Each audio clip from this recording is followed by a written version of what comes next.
closer. I should have kissed you. Your hair was longer. Hi, welcome back. So I've been seeing this kind of patchwork top all over Pinterest, and I thought I myself do have quite a few scraps left over in a bag in my closet, and so I thought I could come up with something similar, something inspired by that. So here's my take on it.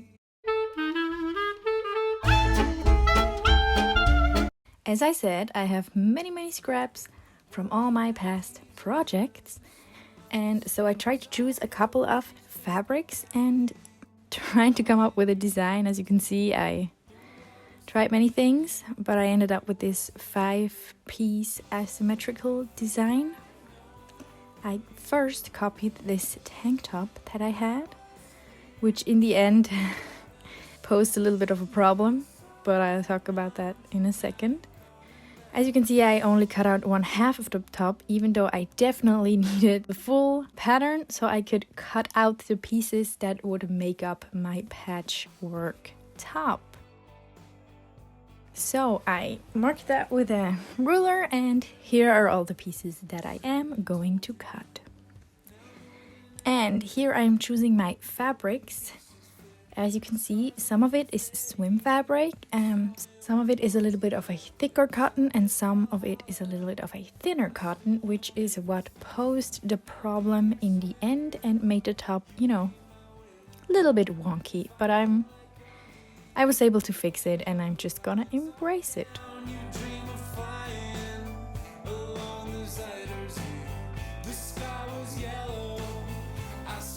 So I cut out all the pieces and I made sure to mark them so I could remember which was front, which was back. But it wasn't too difficult because there were only 5 pieces on each side.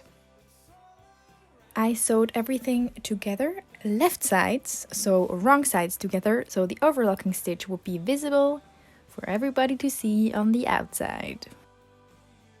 I've also realized that this is not a new trend, because I was watching One Tree Hill the other day and I think someone was wearing a top with the seams on the outside, like in a shape that made it look pretty cool.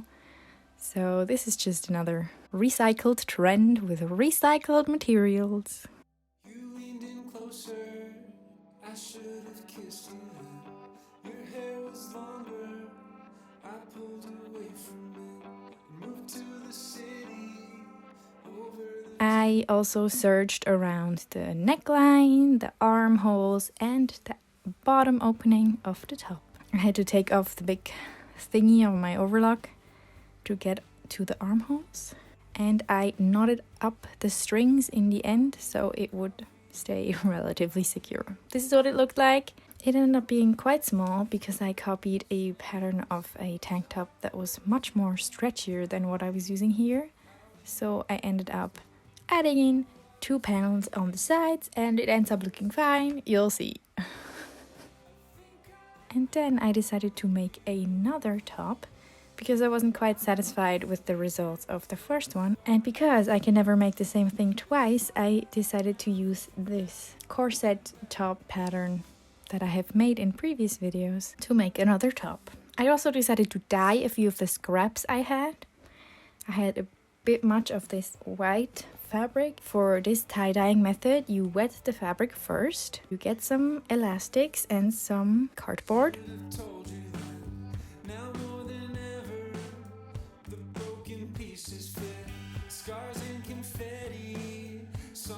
And then I folded it in the piece in an accordion style, and I folded it again lengthwise in an accordion style again, so I would make this little package.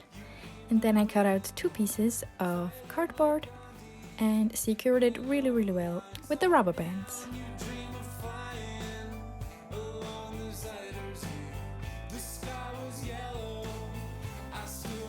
I then also wanted to try out to make a swirl, which you just, swirl on the ground and then tie it up really well and hope it goes fine.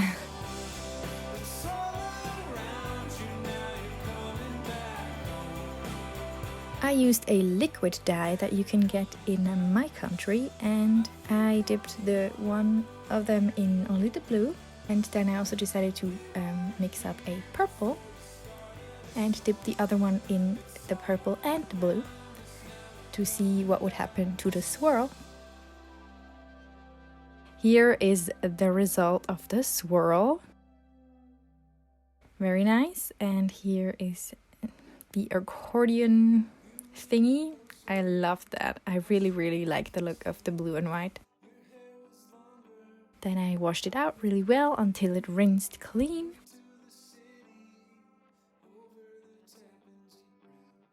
And here is the swirl on a picture, and also the one that I ended up using, because I used like a white and blue scheme. Here you can see what I did. I had this middle piece left over from a previous dyeing experiment. And because a new dyed piece wasn't long enough, I had to cut up the shoulder straps. Anyway, this is the back, also together, and this is the front. Here you can see me piece together the shoulder straps so they would match up nicely. And then I also sewed these left sides together, so wrong sides facing. And then I again assembled everything, wrong sides together. This really messes with your brain. If you're used to sewing, you always want to go right sides together. I also had to adjust the entire piece so it would be symmetrical again, because you know, if you have that many pieces, it can get a little wonky. Then I sewed together the shoulder straps, the side seams, and I was almost done. I also ended up going over each seam twice with the serger, which wasn't the best idea because it ended up cutting the previous stitch with the knife sometimes, and so there is some loose threads hanging, so maybe don't do that. Anyway, I'm alright with it.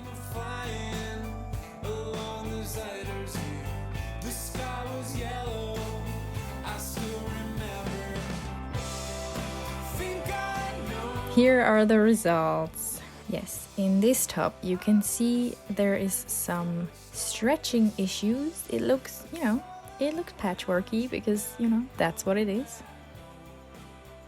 And in this one I used all the same or very similar type of fabric, and that's why it does fit much better and there is no stretching issues.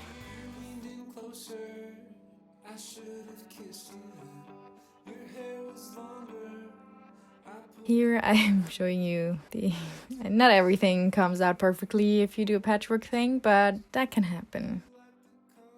Thank you so much for watching, and I will see you next time. Bye!